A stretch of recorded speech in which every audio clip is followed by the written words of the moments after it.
84.73% வாக்குகள் பதிவாயிருக்கு. History making, history repeat அப்படின்லாம் கொண்டாடுறாங்க ஒரு கூட்டம். பர்சன்டேஜ் பார்க்குற இடம்னு ஒன்று இருக்குது, நம்பர்ஸ் பார்க்குற இடம்னு ஒன்று இருக்குது. எல்லா இடத்துலையும் பர்சன்டேஜ் பார்த்தாலும் சரியாக இருக்காது, எல்லா இடத்துலையும் நம்பர்ஸை சொன்னாலும் சரியாக இருக்காது. இந்த இடத்துல அப்போ எதை சொல்லணும் அப்படின்னு கேட்டிங்கன்னா பர்சன்டேஜ் தான் சொல்லணும். பதிவான வாக்குகள் அப்படின்னு எடுக்கும்போது பர்சன்டேஜ் வந்து இதுவரை தமிழ்நாட்டு தேர்தல் வரலாற்றில் மிகப்பெரிய நம்பர் இந்த நம்பர் தான். இந்த 84% 84.7 நினைக்கிறேன். அதுக்கு காரணம் என்னன்னா ஆம்பளைங்க புறம் இந்த வாட்டி கொஞ்சம் சோம்பேறியா இருந்திருக்காங்க. சீமான், நீங்க யாருக்கு எதிராக நிக்கிறீங்க? ஸ்டாலினுக்கு எதிராக நிக்கிறேன். விஜய், ஸ்டாலினுக்கும் எனக்கு தான் போட்டி. எடப்பாடி, ஸ்டாலினுக்கும் எனக்கு தான் போட்டி. பிஜேபி, ஸ்டாலினுக்கும் எனக்கு தான் போட்டி. அப்ப என்ன மக்கள் மனசுல பதியுது? எல்லாரும் எதுக்குறாங்கன்னா இவர் ஏதோ பண்ணி இவர் அவ்வளவு பெரிய ஸ்ட்ராங்கான ஆளா அப்படின்ற மாதிரி ஒரு சிந்தனை வரும்ல. அந்த ஒரு மனப்போக்கை அவங்கள அறியாமலே பண்ணிட்டாங்க. விஜய் அப்படிங்கிற ஒரு ஃபேக்டரை திருப்பி பேச வேண்டியிருக்கு. அந்த கூட்டம்லாம் ஓட்டா மாறாது, அவர்களுக்கு ஓட்டர் ஐடி இல்லை. இப்போ நேற்று 10 பேர் எஸ்ஐஆரில் பேர் நம்மளாம் போனாங்க. அவர் வாங்கக்கூடிய சதவீத வாக்குகள் ஒருவேளை அதிமுகவுக்கு சாதகமாக மாறுவதற்கான சூழலாக இருக்கிறதுக்கான வாய்ப்புகள் இருக்கா? திமுகவுக்கு போட வேணாம்னு நினைச்சா யாருக்கு போடுவாங்க? அதிமுகவுக்கு போடுவாங்க. அதிமுகவுக்கு போட வேணாம்னு நினைச்சா யாருக்கு போடுவாங்க? திமுக போடுவாங்க. மாற்றி இவங்களுக்குள்ள எனக்கு தாவேக்கா யாருடைய வாக்கு பிரிக்கிறாங்க? அதுதான் நானும் கேட்குறேன். மக்கள் வந்து உங்களை நடிகன் இல்லை தலைவன் அப்படின்னு ஏற்றுக்கிட்டதுக்கு அப்புறம் தான் உங்களுக்கு ஓட்டு போடுவாங்க. இப்போ விஜய் ஸ்டில் நடிகனாக தான் பார்த்துருக்காங்களா? இன்னமும் நடிகனாக தானே பார்த்துட்டு இருக்காங்க. தமிழ்நாடு முழுக்க மொத்த ஓட் ஷேர் 2%. 2% ரொம்ப குறைத்து. 8 லட்சம் ஓட்டு, 10 லட்சம் ஓட்டு தான் சொல்கிறீங்க. இவர் வந்து நம்ம சீமான் வந்து எவ்வளோ வாங்குறாரு? ஒரு 32 லட்சம் வாங்குறாரு. அது 8% கணக்கு வச்சுக்கிங்க. அதான் 8 லட்சம் ஓட்டு தான் நீங்கள் சொல்கிறீங்க. 2% 8லேருந்து 9 லட்சம் தான். அதை தாண்டிட்டாப்லன்னா விஜய் அரசியல் வாழ்க்கையில் பாஸ் ஆகிட்டாருன்னு அர்த்தம். அறம்நாடு நேயர்களுக்கு அன்பு வணக்கம். இன்று நம்மோடு இணைந்திருப்பவர் வரலாற்று ஆய்வாளர் கிருஷ்ணவேல் அவர்கள். சார் வணக்கம். சார் வணக்கம். தேர்தல் முடிவுற்றது. இந்த தேர்தல் வந்து பல ஒரு எதிர்பாராத முடிவுகளைய தமிழக அரசியல் வரலாற்றை புரட்டி போடக்கூடிய தேர்தலாக இது அமையும் அப்படின்னு பலரும் நினைச்சிட்டு இருக்காங்க. ஸோ அந்த நினைப்பின் வாயிலாகவே கேள்வி. 84.73% வாக்குகள் பதிவாயிருக்கு. ஹிஸ்ட்ரி மேக்கிங், ஹிஸ்ட்ரி ரிப்பீட் அப்படின்லாம் கொண்டாடுறாங்க ஒரு கூட்டம். ஆனால் அந்த ஹிஸ்ட்ரி அந்த இதுக்கு காரணம் அவர்கள் தானா, இல்லை எஸ்ஐஆர் அப்படிங்கிற விஷயங்கள்லாம் நம்ம நிறைய பார்க்க வேண்டியதுக்கு. எனிவேஸ் இந்த தேர்தல் வாக்குப்பதிவு சாராசாரையாக மக்கள் பொதுவெளியில் தோன்றி ஓட்டு போட்டதை வெளிப்படுத்தினது அதிகமாக இருந்தது. இந்த முறை நாங்களாம் ஓட்டு போட்டிருக்கோம் இங்கே பாருங்க அப்படின்னு ஒரு வெளிப்படுத்தின விதம் சோஷியல் மீடியாவில் தாக்கமாக அதிகமாக இருந்தது. அது எப்பவும் நடக்கிற விஷயம் இந்த முறை எக்ஸ்ட்ரா பிரதிபலிக்கப்பட்டதா, இல்லை உண்மையிலே இந்த முறை அதிகமாக பிரதிபலிக்கப்பட்டு தேர்தல் தன்னார்வமாக பல வாக்குகள் செலுத்தப்பட்டதா? எப்படி புரிஞ்சுக்கிறது இந்த சதவீத வாக்குகளை? பர்சன்டேஜ் பார்க்குற இடம்னு ஒன்று இருக்குது, நம்பர்ஸ் பார்க்குற இடம்னு ஒன்று இருக்குது. எல்லா இடத்துலையும் பர்சன்டேஜ் பார்த்தாலும் சரியாக இருக்காது, எல்லா இடத்துலையும் நம்பர்ஸை சொன்னாலும் சரியாக இருக்காது. இந்த இடத்துல அப்போ எதை சொல்லணும் அப்படின்னு கேட்டிங்கன்னா பர்சன்டேஜ் தான் சொல்லணும். நிறைய பேர் நம்பர் சொல்லிவிட்டு நம்பர் வந்து போன தடவையை விட இந்த வாடகை கம்மியாக இருக்குது, போன தடவை அதுக்கு முந்தின எலெக்ஷனை விட எவ்வளோ வாக்கு அதிகம் போட்டாங்களோ அந்த நம்பரோட கம்பேர் பண்ணால் இது கம்மியாக தான் இருக்குது. உதாரணத்துக்கு இப்போ 2016 பதிவான வாக்குகளோட மொத்த எண்ணிக்கையை விட 2021 வந்து ஜாஸ்தியாக இருந்தது, அந்த அளவுக்கு அதிகமாக இல்லை அப்படின்ற மாதிரிலாம் சொல்லிக்கிட்டு இருக்கிறாங்க. அதுக்கு முக்கிய காரணம் வந்து சுமார் 65 லட்சம் வாக்குகள் நீக்கப்பட்டது. கடைசியாக நல்லா பார்த்துங்க, உங்களுக்கு ஓட்டு இல்லையா? ஓட்டை தூக்கிட்டாங்க. நீங்கள் மறுபடியும் எஸ்ஐஆர் பண்ணலையா? பண்ணி அதுக்கப்புறம் நான் அதுக்கு போய் நேற்று போய் இந்த 49A ஒரு ஃபார்ம் சேலஞ்ச் ஓட்டா. ஆமாம், அதெல்லாம் கேட்டால் அது டைம் இல்லை சார், லேட் ஆகிடுச்சு அப்படின்ட்டாங்க. சரி இதுக்கு மேலே என்னத்தை போட்டு சண்டை போட்டுக்கிட்டு எனக்கு அப்படின்ட்டு வந்துட்டேன். நான்லாம் போட்டேன், என் ஒய்ஃப் போட்டாங்க, நான் தான் போட முடியல, என் ஒக்கட்டை தூக்கிட்டாங்க. அவ்வளோ எஸ்ஐஆருக்காக பேசி உங்களோட எஸ்ஐஆரில் போயிடுச்சா? ஸோ இப்படியாகத்தான் அந்த நம்பர் குறைஞ்சிருக்குதுன்றதை பார்க்கணும். ஸோ அந்த இந்த இடத்துல நம்பர் பார்க்க முடியாது. நம்பர் வந்து வாக்கு எண்ணிக்கைக்கு வேணால் நீங்கள் நம்பர் பார்க்கலாம். பதிவான வாக்குகள் அப்படின்னு எடுக்கும்போது பர்சன்டேஜ் வந்து இதுவரை தமிழ்நாட்டு தேர்தல் வரலாற்றில் மிகப்பெரிய நம்பர் இந்த நம்பர் தான். இந்த 84% 84.7 நினைக்கிறேன். அதுக்கு காரணம் என்னென்னா ஆம்பளைங்க புறம் இந்த வாட்டி கொஞ்சம் சோம்பேறியாக இருந்திருக்காங்க. ஆண்களோட வாக்குப்பதிவு எவ்வளோ நடந்திருக்குன்னா 83 சம்திங் தான் பர்சன்டேஜ். பெண்களோட வாக்குப்பதிவு சதவீதம் வந்து 85%. பெண்கள் வந்து அதிக அளவில் வாக்குப்பதிவு. நீங்கள் முக்கியமாக கவனிக்க வேண்டியது என்னென்னா ஆண் வாக்காளர்கள் 83%, பெண் வாக்காளர்கள் 85%, ரெண்டும் சேர்க்கும்போது ஆவரேஜ் வந்து 84.7 வந்துருச்சு. ஆனால் மொத்த வாக்குகள் வந்து ஆண்களுக்கு எவ்வளோன்னு பார்த்தீங்கன்னா 51% இருக்குது. பெண்களோட வாக்குன்றது வந்து 45% தான் இருக்குது. மிச்சம் எங்கே போச்சு அப்படின்னா 3ஆம் பாலினம் அவங்களாம் இருக்காங்க. ஸோ 45% மொத்த வாக்காளர்களாக இருக்கக்கூடிய பெண்கள் 85% ஓட்டு போட்டிருக்காங்க. இதில் நீங்கள் முக்கியமாக ஒரு விஷயம் கவனிக்க வேண்டியது என்னென்னா கிட்டத்தட்ட 1,30,00,000 பேர் மகளிர் கலைஞர் உரிமை தொகை வாங்குறவங்க அவங்க எல்லாரும் கண்டிப்பாக டிஎம்கேக்கு தான் ஓட்டு போடுவாங்க, நான் சொல்ல வரல. ஆனால் அவங்களோட பர்சன்டேஜ் எடுத்திங்கன்னா மொத்த வாக்காளர்களாகிய 6 கோடி பேரில் கிட்டத்தட்ட 25% அது. 6 கோடி வாக்காளர்கள் கம்மி தானே, 5.5 கோடி ரஃபாக வச்சுக்கிறேன், கணக்கு போடுறதுக்கு ரஃபாக சொல்கிறதுக்காக சொல்கிறேன். புரியுது புரியுது சார். 1.3 அப்புறம் 5.6 அப்படின்னு கணக்கு போட முடியாதுன்றதுனால ரஃபாக ஒன்று சொல்கிறேன். 1.5 டிவைடட் பை 6 வந்து ஒரு 25% வருது. அப்போ மொத்த வாக்காளர் பேஸில் 25% பேர் வந்து உரிமை தொகை வாங்குறவங்க. அப்புறம் இந்த உரிமை தொகை வாங்காமல் விடியல் பயணம் போகிறவங்க இருக்காங்க. புரியுதா? எங்கள் அப்பார்ட்மெண்ட்ஸ்லேயே ஒரு லேடி இருக்காங்க. அவங்க வந்து எங்கே ஒர்க் பண்ணுறாங்க அப்படின்னு பார்த்தீங்கன்னா குடிநீர் வடிகால் வாரியத்தில் வேலை பார்க்குறாங்க, தமிழக அரசு ஊழியர் அவங்க. ஆனால் அவங்க டெய்லி விடியல் பயணம் பஸ்ஸில் தான் ஆஃபீஸ் போவாங்க. இங்கேருந்து எங்கள் செக்ரட்டரியேட் போயிட்டு அதே பஸ்ஸில் தான் திரும்பி வராங்க. இது மாதிரி மகளிர் உரிமை தொகை வாங்காமல் விடியல் பயணம் போகிறவங்களும் இருக்காங்க. அப்போ இந்த முறை பார்த்திங்கன்னா கணிசமான ஒரு சதவீதம் வாக்குகள் இந்த 2 திட்டங்கள் வந்து திமுகவுக்கு சாதகமாக இருக்கும். வழக்கமாக இன்னொன்று என்ன சொல்லுவாங்கன்னா, அதிக வாக்குப்பதிவு நடந்தாலே ஆன்டி இன்கம்பன்சி இருக்கப்போ தான் அதிக வாக்குப்பதிவு நடக்கும்.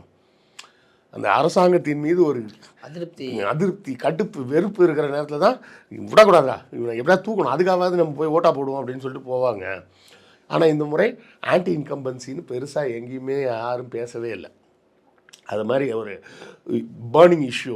நீங்கள் 2010-11 வருஷத்தில் பார்த்தீங்கன்னா ஏகப்பட்ட பவர் கட்டு. அந்த 5 ஆண்டுகள் வந்து கலைஞரோட செயல் திட்டங்கள் பூரா அவ்வளோ அருமையாக இருந்தது. ஆனால் அந்த ஒரு கரண்ட்டு ப்ராப்ளம் வந்து ஒட்டுமொத்தமாக 2011 எலெக்ஷனே மாற்றிருச்சு.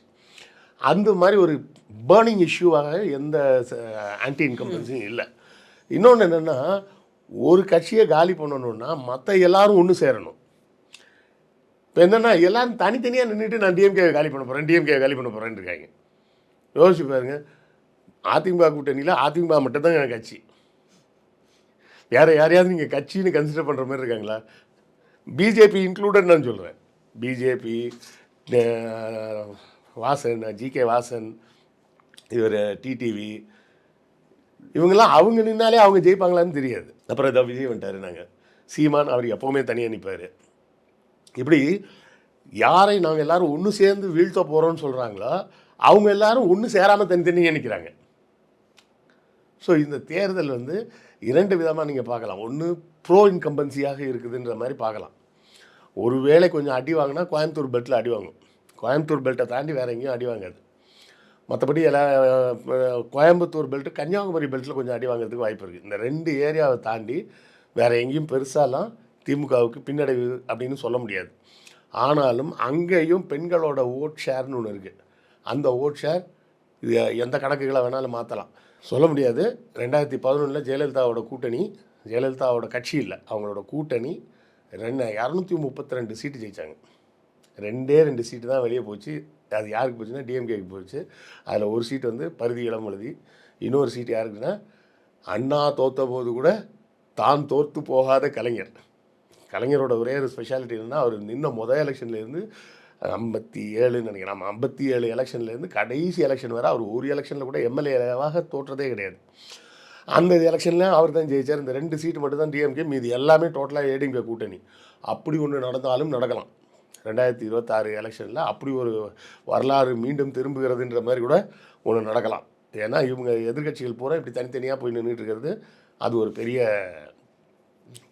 அதாவது அவங்களுக்கு ஒரு ஸ்ட்ராட்டஜியே இல்லாமல் இருந்துட்டாங்க. இந்த எலெக்ஷன் முடிகிற வரை ஒரு குறிப்பான ஒரு ஸ்ட்ராட்டஜி எல்லாரோட தாட்டம் எப்படி போயிடுச்சு பார்த்தீங்கன்னா, சீமான் நீங்கள் யாருக்கு எதிராக நிற்கிறீங்க? ஸ்டாலினுக்கு எதிராக நிற்கிறேன். விஜய் ஸ்டாலினுக்கும் எனக்கு தான் போட்டி. எடப்பாடி ஸ்டாலினுக்கும் எனக்கு தான் போட்டி. பிஜேபி ஸ்டாலினுக்கும் எனக்கு தான் போட்டி. அப்போ என்ன மக்கள் மனசில் பதியுது? எல்லாரும் எதுக்குறாங்களே, இவர் ஏதோ பண்ணி இவர் அவ்வளோ பெரிய ஸ்ட்ராங்கான ஆளா அப்படின்ற மாதிரி ஒரு சிந்தனை வரும்ல. அந்த ஒரு மனப்போக்கை அவங்கள அறியாமலே பண்ணிட்டாங்க. இதை பண்ணுறத வந்து எல்லோரும் ஒன்றா சேர்ந்துருந்து பண்ணியிருந்தாங்கன்னா கூட ஏதாவது வாய்ப்பு இருந்திருக்கும். தனித்தனியாக இருந்து பண்ணது எதிர்கட்சிகளுக்கு, அதாவது அதிமுக மற்றும் திமுகவை எதிர்க்க நின்ற மற்ற கட்சிகளுக்கும் அது ஒரு பெரிய பின்னடைவாகத்தானே இருக்கும். ஏன்னா இந்த 5 ஆண்டுகளில் கருப்பு சட்டக்காரன் இருக்கான்னு நான் சொல்லலை. நாங்கள்லாம் வந்து நான் உட்பட ஸ்டாலின் வரும்போது உண்மையிலே ஸ்டாலினை சரியாக ஜட்ஜு பண்ணது தமிழ்நாட்டில் ஒரே ஒருத்தர் தான். நான் உட்பட கட்சிக்காரங்களேருந்து எல்லாருமே என்ன சொன்னாங்க, நினச்சிட்டு இருந்தாங்கன்னா, இவர் என்னையா இது ஒரு மாதிரி வளாவலான்னு இருக்காரு, தலைவர் கலைஞர்லாம் எப்படி பேசுவார், அண்ணாலாம் எப்படி பேசுவார், இவர் இன்னும் பேச விட மாட்டுறாரு அப்படின்னு நினச்சிட்டு இருந்தாங்க. ஆனால் அப்போவே தமிழ்நாட்டில் ஒரே ஒருத்தர் தான் அதை கரெக்டாக கண்டுபிடிச்சி சொன்னது, ஸ்டாலின் இஸ் மோர் டேஞ்சரஸ் தேன் கருணாநிதி அப்படின்னு. அது ஆட்சிக்கு அவர் வந்து உட்கார்ந்ததுக்கப்புறம் தான் தெரியுது அவர் வந்து எவ்வளோ ஒரு அசர்ட்டிவான கேரக்டர். இப்போ கலைஞர்லாம் பார்த்திங்கன்னா அக்ரெசிவானவர். கலைஞர், ஜெயலலிதா இவங்கெல்லாம் அக்ரெசிவ் பர்சனாலிட்டி. அவங்க போனாங்கன்னா அந்த ஆளுமை வந்து அந்த இடத்துல அப்படியே பளிச்சுன்னு புஷ் பண்ணுற மாதிரி தெரியும். இவர் அக்ரெசிவ் கிடையாது, அசர்ட்டிவ். அவர் வந்து உட்கார்ந்துருக்காருன்னா அந்த அதிகாரம் அவர்கிட்ட தான் இருக்குன்ற அந்த ஃபீல் வந்து எல்லாருக்கும் இருக்கும். அவர் வந்து புஷ் பண்ணி காட்ட வேண்டிய அவசியம் இல்லைன்ற மாதிரி ஒரு ஆள் அப்படிங்கிறது அப்புறம் தான் தெரியுது. ஸோ இந்த எலெக்ஷனில் பெருசாக வேவ் இல்லை அப்படின்னு சொன்னாலும் 2 விஷயம் நான் குறிப்பாக பார்க்குறேன். ஒன்று எக்ஸஸ் போலிங். அந்த எக்ஸஸ் போலிங்கில் பெரிய ரோல் ப்ளே பண்ணியிருக்கிறது வந்து பெண்களோட வாக்கு. ஸோ இதெல்லாம் வச்சு பார்க்கும்போது தேர்தல் முடிவுகள் கிட்டத்தட்ட 90% இடங்கள், அவர் ஸ்டாலின் சொல்கிற மாதிரி 200க்கும் மேற்பட்ட இடங்களில் திமுக கூட்டணி திமுக இல்லை, திமுக போட்டி போடுறதே 169 சீட் தான் போட்டி போடுறாங்க. ஸோ அவங்க போட்டி போடக்கூடிய தொகுதிகளில் 90% மேற்பட்ட இடங்களை அவர்கள் வெற்றி பெறுவதற்கு பிரகாசமான வாய்ப்பு இருக்குது அப்படின்னு நீங்கள் புரிஞ்சுக்கலாம். அதுக்கு இந்த எக்ஸஸ் போலிங் வந்து ஒரு முக்கிய காரணம். சரி சார், இப்போ மீண்டும் 200 வெல்வதற்கான வாய்ப்புகள் இதுதான், சாத்தியக்கூறுகள் இருந்தால் அந்த திட்டம் போய் சேர்ந்துருக்கு. இவ்வளோ பயனாளிகள் இருக்காங்க, ஆன்டி இன்கம்பன்சி இல்லை, இப்போ எதிர்க்கு நிற்பவர்கள் எல்லாம் திமுகவை தான் மையப்படுத்தி எதிர்க்கிறாங்க. இப்போ திமுக வாக்கு உடைய போவதில் இப்படி பல காரணிகள் சொன்னாலும் விஜய் அப்படிங்கிற ஒரு ஃபேக்டரை திருப்பி பேச வேண்டியிருக்கு. அந்த கூட்டம்லாம் ஓட்டா மாறாது, அவர்களுக்கு ஓட்டர் ஐடி இல்லை. இப்போ நேற்று 10 பேர் எஸ்ஐஆரில் பேர் நம்மலாம் போனாங்க. அவர் வாங்கக்கூடிய சதவீத வாக்குகள் ஒருவேளை அதிமுகவுக்கு சாதகமாக மாறுவதற்கான சூழலாக இருக்கிறதுக்கான வாய்ப்புகள் இருக்கா? திமுகவுக்கு போட வேணாம்னு நினச்சா யாருக்கு போடுவாங்க? அதிமுகவுக்கு போடுவாங்க. அதிமுகவுக்கு போட வேணாம்னு நினச்சா யாருக்கு போடுவாங்க? திமுகவுக்கு போடுவாங்க. மாற்றி உங்களுக்குள்ள எனக்கு தாவேக்கா யாருடைய வாக்கு பிரிக்கிறாங்க? அதுதான் நானும் கேட்குறேன். சீமானாவது எடுத்துக்கங்க, அவர் உயிரை கொடுத்து வேலை பார்க்குறாரு ஃபீல்டில் போய். மற்றபடி அவரோட கொள்கை கோட்பாடுகள்லாம் நமக்கு உடன்பாடு இல்லை, அது விட்டுருங்க. ஒரு அரசியல்வாதியாக பார்த்தா இந்த தேர்தல் நேரத்துக்கும் பரப்புரைகள்லையும் ஸ்ட்ராங்காக நின்று பேசுகிறாரு. ப்ளீஸ் நிற்கிறாரு, தோத்தாலும் நிற்கிறாரு, நின்று பேசுகிறாரு. இல்லை பேசினா கேட்குறாங்க. அவர் கேட்குற அந்த கூட்டத்தை வந்து அவர் பேசுகிறத கேட்க வைக்க முடியுது அவரால். ஒரு வெற்றிகரமான மேடை பேச்சாளராக அவரால் இருக்க முடியுது. அவர் மேடையில் பேசுகிறாரு, மக்கள் கேட்குறாங்க. தாவைக்கால என்ன நடக்குது? இந்த வரலாறுல கை காட்டுறாருல, அப்புறம் அதான் அவர் நிற்க வைக்கிறார். நாமெல்லாம் என்ன பண்ண போகிறோம் அப்படின்னு ஓடு ஒரு சத்தம். அவரையே பேச விட மாட்டாங்க. விஜயை பேச விட்டுருக்காங்களா பாருங்க. அதெல்லாம் வேணாம் சார், அண்ணனை சிஎம் ஆக்கிடுவோம். அண்ணனை சிஎம் ஆக்கிடுவோம். எந்த ஊருக்கு? அதான் prime minister of America, prime minister Japan. ஏன் சொல்லுங்க. இல்லைங்க, ஒரு கேம்பெயின் பண்ணுறீங்க, ஒரு நல்ல கேம்பெயின் மேனேஜரை வச்சுக்கிட்டு கேம்பெயினை அழகாக ரெகுலேட் பண்ணி ஒழுங்காக பண்ண தெரியாது. அதெல்லாம் மற்றவங்களுக்கு சார், எங்களுக்கு எதுவுமே கிடையாது. ரூல்ஸ் அண்ட் ரெகுலேஷன்ஸ் எங்களுக்கு கிடையாது. ஆனா ஆட்டம் ஒரே இந்த 6 or 4லாம் கிடையாது. 350 ரன் ஒரே பால்ல போட்டு ஓடுறாங்க. எல்லா ஸ்ட்ரக்சரையும் மாற்று, அரசியல் சட்டமே இருக்கக்கூடாது. அதை நீ இந்தியாவே மாத்திர, இந்தியா எதுக்குடா அந்த அளவுக்கு எதுக்கு? அதாவது ஒரு மாநிலம் அதெல்லாம் தெரிஞ்சு, சரி விடுங்க, நம்ம அங்கே போகணும். பவன் கல்யாண் என்னெல்லாம் செஞ்சாரோ அத்தனையும் ஒரு சீன் விடாமல் எடுத்து வரீங்க. ஒன்று மட்டும் இல்லை சார், அந்த நைட்டாக போய் உட்காந்துர்ல, அது பண்ணல. அந்த ஹாஸ்பிட்டல் ஸ்கிரிப்டும் பண்ணல. நம்ம அந்த ஹாஸ்பிட்டலில் போய் கால் வலிக்குதுன்னு படுத்த அந்த சீன் மட்டும் பண்ணல. மற்ற எல்லா சீனும் பண்ணியாச்சு. சர்ச்சு சீன்லேருந்து, வில்லுற சீன்லேருந்து, சைக்கிள் ஓட்டுற சீன்லேருந்து, குழந்தைய தலைமையில வச்சுட்டு போகிற சீன், வாழ்த்துறது ஒன்று விடாமல் எல்லாம் பண்ணியாச்சு. இப்படி நீ பண்ணீங்கன்னா இது வந்து நினச்சிட்டு இருக்கிறாங்க இவங்கெல்லாம் வந்து அந்த சிடிலாம் வராத காலத்தில் தெலுங்கு படத்தை காப்பி அடிச்சு படம் எடுப்பாங்கல்ல, அது மாதிரி நினச்சிட்டு இருக்காங்க. சினிமா புரட்டி போட்ட இயக்குநர்கள்னு பல பேர் சுற்றிடுவாங்க. ஆனால் காப்பி அடிச்சு எடுத்ததெல்லாம் இப்போ இந்த ஜென்ரேஷன் தான் பிடிச்சிருப்பாங்க, உடனே பிடிச்சிருவாங்க. அவன் என்ன டீசர் வரும்போதே இது எந்த இங்கிலீஷ் படம் அப்படின்னு சொல்லிடுறாங்க. 3 செகண்டுக்கு பிஜிஎம் காப்பி பண்ணாலே பிடிச்சா எங்கே தான் எடுத்துறாங்க. ரொம்ப ஷார்ப்பாக இருக்காங்க. அந்த காலத்தில் வந்துட்டு நீ அதே மாதிரி பவன் கல்யாண் அங்கே பண்ணதெல்லாம் இங்கே பண்ணிட்டு இருக்கிற, அதே டெய்லர், அதே வாடகை. ஆனால் அட்லீஸ்ட் பவன் கல்யாண் வந்து என்ன வேலை பார்த்தாரு தெரியுங்களா? அங்கேருந்து விவசாயிகள் போராட்டத்துக்கு அவர் உள்ளே போய் நின்று போராட்டத்தில் ஈடுபட்டார். இவர் எதுக்கு போனார்? இவரும் அதே கைடு தான், அதை வச்சு தான் பரந்தூருக்கு போனது. பவன் கல்யாணம் அப்படி ஒரு தடவை போய் தலையை காட்டிட்டுலாம் வரல. தொடர்ந்து அங்கேயே நின்று அந்த போராட்டத்தை பண்ணாப்புல. அதுக்கப்புறம் தான் அதாவது முதல்ல ஒரு விஷயம் புரிஞ்சுங்க, மக்கள் வந்து உங்களை நடிகன் இல்லை தலைவன் அப்படின்னு ஏற்றுக்கிட்டதுக்கு அப்புறம் தான் உங்களுக்கு ஓட்டு போடுவாங்க. இப்போ விஜய் ஸ்டில் நடிகனாக தான் பார்த்துருக்காங்களா? இப்போது இன்னமும் நடிகனாக தானே பார்த்துட்டு இருக்காங்க. பவன் கல்யாண் வந்தால் இவ்வளோ கூட்டம் சேர்றது இல்லையே. முதல்ல ஒரு தலைவர், அரசியல் தலைவர்னா கூட்டம் சேரக்கூடாதுமா. ஏன்னா அவர் பேசுறது தான் எனக்கு என்னென்னு வேணும். நான் அவரை பார்க்கணுன்னு அவசியம் கிடையாது. நான் அவரை பார்த்து என்ன பண்ண போகிறேன்? எனக்கு அவரோட கொள்கை, அவரோட கருத்துக்கள் தான் எனக்கு வேணும். இப்போ எனக்கு வந்து இப்போ எங்கள் ஐயா எங்கள் இயக்கத்தில் தலைவர் அவர் கூட்டத்தை எல்லாத்துக்கும் நான் போகிறேன்னா எனக்கு அது அன்றைக்கி வேறு வேலை இருக்கும். நான் என்ன பண்ணுவேன்? வெயிட் பண்ணுவேன். எப்படியும் அவர் பேசுனது அந்த இது வந்து யூடியூப்பில் வந்துடும். வந்தவுடனே பார்த்துட்டு முதல் வேலையாக உட்காந்து அதை பார்ப்பேன். அதாவது தலைவர்னா கூட்டம் சேரணும்னு அவசியம் கிடையாது. கூட்டம் யாருக்கு சேரணும்னா கவர்ச்சிக்கு தான் சேரும். இப்போ விஜய்க்கு சேர்ந்த கூட்டம் அனைத்தும் அந்த திரை மோகத்தால் கூடிய கூட்டம். வெறுமனே விஜயை பார்க்கணுன்ற வந்த கூட்டம். இப்போ அதுலேயுமே பாதி வாக்குகளை வராது. பாதிங்க வாக்கே வராது. பவன் கல்யாண் இவ்வளோ வேலையெல்லாம் செஞ்சு அவரோட முதல் ஜெனரல் எலெக்ஷனில் அவரோட மொத்த ஸ்டேட்டில் ஓட் ஷேர் எவ்வளோ தெரியுமா? 5.5%. சிரஞ்சீவி ஏற்படுத்தின தாக்கம் அளவிற்காவது விஜய் யார் கூட கம்பேர் பண்ணுறீங்க? அதான் சார். அப்போ சார் சண்டைக்கு வருவேன் சார். சண்டைக்கு வந்தால் எனக்கு என்னங்க? சிரஞ்சீவியில் இப்போ யார் கூட தான் சொல்கிறீங்க? யார் கூடயும் கம்பேர் பண்ண முடியாதுங்க. அவர் அன்கம்பேரபிள். அவர் எந்த ஃபார்முலாக்குள்ளேயும் அடைக்க முடியாது. அவரை கங்கை ஆற்றை சொம்புக்குள்ள அடைக்க பார்க்குறீங்களா? வெள்ளத்தை கரை போண்டது டைலாக் வரது போச்சு. காட்டாற்று வெள்ளத்தை கை சொம்புக்குள்ள அடைக்க பார்க்கிறாயா அப்படின்னு தான் கேட்கணும். அது ஒரு லூசு கூட்டங்க. அது அப்படி சொல்ல வரல. அது வந்து அவங்க வந்து இந்த வயதுக்கு இருக்கக்கூடிய ஒரு வேகம், அந்த வேகத்தில் அதாவது அவர்களை கட்டுப்படுத்துவதற்கு எந்த திட்டமும் எதுவுமே கிடையாது. அது இருந்தால் தான். இப்போது கணக்குக்கு பார்த்தீங்கன்னா கலைஞரை வந்து எல்லாம் இப்போ திட்டிகிட்டு இருப்பாங்க. அவர் செத்ததுக்கப்புறம் எல்லாம் பாராட்டுறாங்க. அவர் முதல்ல சிஎம் ஆகும்போது அவருக்கு வயசு என்ன தெரியுமா? 45 வயசு. ஃபஸ்ட் டைம் அவர் சிஎம் ஆகும்போது 69 அவர் சிஎம் ஆகிறாரு. அவர் பிறந்தது 1924. 45 வயசில் சிஎம் ஆகிட்டார். டெப்புட்டி சிஎம் இல்லை, டைரெக்டாக சிஎம் ஆகிட்டார். அப்போது அவங்களோட உழைப்பு எங்கே இருக்குது? இவங்களோட கலைஞத்தை வந்து கேட்கும்போது எப்படிங்க ஒரு பேட்டியில் கேட்குறாங்க, எப்படிங்க ஐயா நீங்கள் வந்து உங்களை விட சீனியர் தலைவர்லாம் இருக்கும்போது நீங்கள் எப்படி இவ்வளோ வேகமாக ஜெயிச்சு மேலே வர முடியுது அப்படின்னு ஒரே வார்த்தை என்ன சொன்னார்னா, மற்றவங்களுக்கெல்லாம் 8 மணி நேரம் இருக்குதுங்க, எனக்கு ஒரு நாளைக்கு 16 மணி நேரம் இருக்குது அப்படின்பார். அவர் ஒரு நாளைக்கு 6 மணி நேரம் 7 மணி நேரம் தான் தூங்குவார். மற்ற நேரம் பூரா வேலை செஞ்சுட்டு இருப்பார். நீங்கள் அவரோட பயண திட்டத்தை எடுத்து பார்த்தா ஓய்வு ஓய்வு ஓய்வு ஓய்வு ஓய்வு ஓய்வு, அப்புறம் ஒரு நாள் கூட்டம், அப்புறம் ஓய்வு ஓய்வு ஓய்வு, அப்புறம் ஒரு நாள் கூட்டம். வேலைக்கு நடுவில் பிரேக் இருக்கலாம்ப்பா, பிரேக்கு நடுவில் வேலை இருக்கக்கூடாது. விஜயோட அந்த பிரச்சார பயண திட்டத்தை எடுத்து பாருங்க, முழுக்க ஃபுல்லாக கேப் தான். நடுவில் ஏதோ ஒரு இடத்துல ஒரு நாள், அதுலேயும் 2 இடத்துல போட்டிருந்தாருன்னா ஒரு இடத்த கேன்சல் பண்ணிட்டு போயிடுறது. அதெல்லாம் திமுக பண்ண சரி. திமுக பண்ண சரி. ஆமாம், கூட்டம் போட விடாமல் தடுத்துட்டீங்க.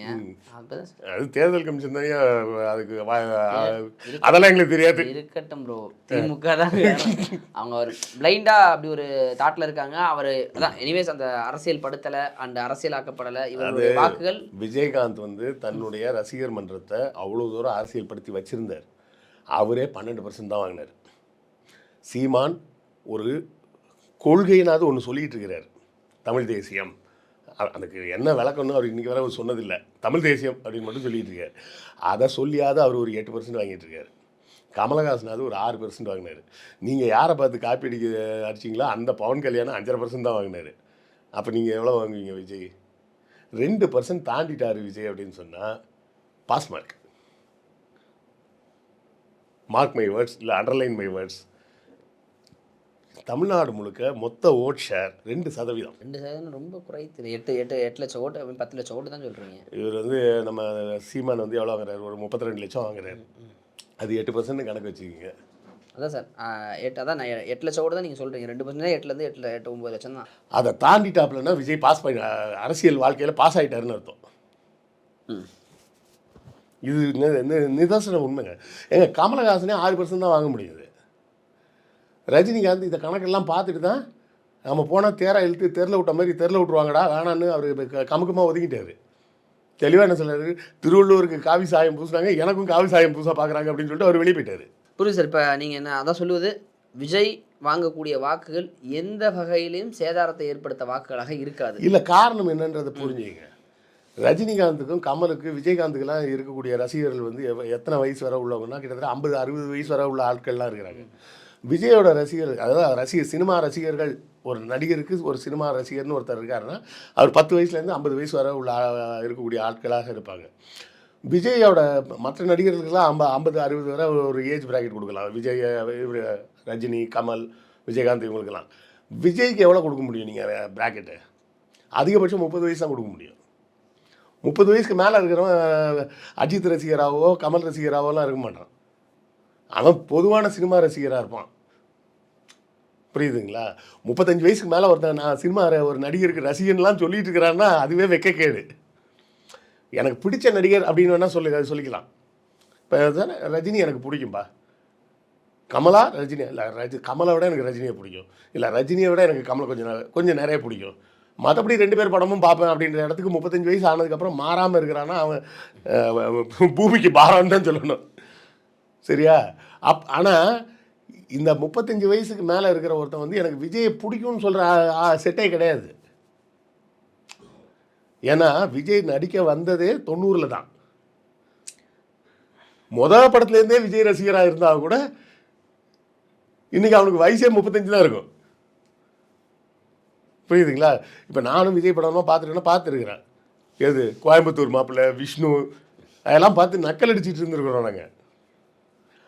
அப்போது யோசிங்க, விஜயோட ஹார்ட் கோர் ஃபேன்ஸ் அப்படின்னு சொன்னால் 25 வயசை தாண்டி இருக்க மாட்டாங்க. 25க்கு மேலே இருக்கிறதே கம்மி. அந்த 25 வயசில் வர எடுத்திங்கன்னா ஒரு 10 வருஷத்தை 15 வருஷத்தை தள்ளி விட்ருங்க. ஏன்னா 18 வயசில் மேலே தான் ஓட்டே இருக்குது. அப்போ விஜய்க்கு ஓட்டு போடக்கூடிய கோர் ரசிகராக இருந்து ஓட்டும் போடக்கூடிய ஆட்கள் அப்படின்னு சொன்னால் 18, 19, 20, 21, 22, 23, 24, 25 இந்த 8 வருடங்களுக்கு உட்பட்டவங்க மட்டும்தான் ஓட்டு போடுவாங்க. மற்ற கட்சிகளுக்கு, மற்ற நடிகர்களுக்கு, மற்றவங்களுக்கெல்லாம் ஓட்டு போடுறவங்க அவங்களாம் யாரும் இந்த பக்கம் திரும்பி கூட பார்க்க மாட்டாங்க. 10க்கு தலை வேற வச்சு செஞ்சுட்டு போயிட்டார் எலெக்ஷனை முடிச்சு. ஓட்டு போட்டிங்களா சார்? போட்ட பாருங்க. மாற்றம் வேணுமா? வேணாம் அப்படின்ட்டார். அது அவர் சொன்ன மாதிரி சொன்னார். நோ நீட் அப்படின்னார். அவர் ஆங்கிலத்தில் சொன்னார், நோ நீட் அப்படின்னார். என்ன அது இல்லை போன்ற ஒரு விளக்கம் கொடுத்துருந்தாங்க. அதுதான் அது சும்மா யாராவது மேனேஜர் விட்டு பேச சொல்லியிருப்பாங்க. ஓப்பன் பப்ளிக்கில் அவர் சொன்னது நோ நீட் அப்படின்னாரு. அவருக்கும் மனசுக்குள்ள ஒரு சின்ன வருத்தம் இருக்கும்ல, ஆளை வச்சுக்கிட்டு ரிட்டையர் ஆனால் கார் ஓட்ட போகிறாங்கலாம் பேசினேன்னு. அப்போ தன்னுடைய ரசிகர்களுக்கு ஏதாவது ஒரு வழி சொல்லணும்ல. அதெல்லாம் வேணாம் சார். அஜித் சார் வாயை திறந்தா அது வேறு கதை நிறைய இருக்குது. அது அவங்களுக்குள்ள இருக்க போட்டி, நடந்த சம்பவங்களுக்குறதெல்லாம் வேறு இல்லை. அவர் சிம்பிளாக அவர் 2 வார்த்தை சொல்லிட்டு போயிட்டார், நோ நீடு. மாற்றம் வேணும்னு எல்லாரும் சொல்கிறாங்களேன்னு நோ நீடுன்னு சொல்லிட்டு போயிட்டாப்புல. முடிஞ்சு போச்சு. அதுவே வந்து direct message to Ajith fans. அங்கேயும் இது மாதிரி அங்கேயும் ஒன்று 40 வயசுக்காரெல்லாம் அஜித் ரசிகர்னு சொல்ல வரல. அங்கேயும் அஜித் ரசிகராக இருந்து ஓட்டு போடக்கூடியவனாக இருந்தால் இதே ஏஜ் பிராக்கெட்டில் தான் இருப்பான். அவன் ஒருவேளை நம்ம தலையோட ஃப்ரெண்ட் ஆச்சே நம்ம ஓட்டு போட்டலான்னு நினச்சா கூட அதையும் மாற்றி விட்டு போயிட்டாப்புல. ஸோ மொத்தத்தில் நான் சொல்கிறது அந்த 2% தாண்டி வந்தால் பெரிய விஷயம்.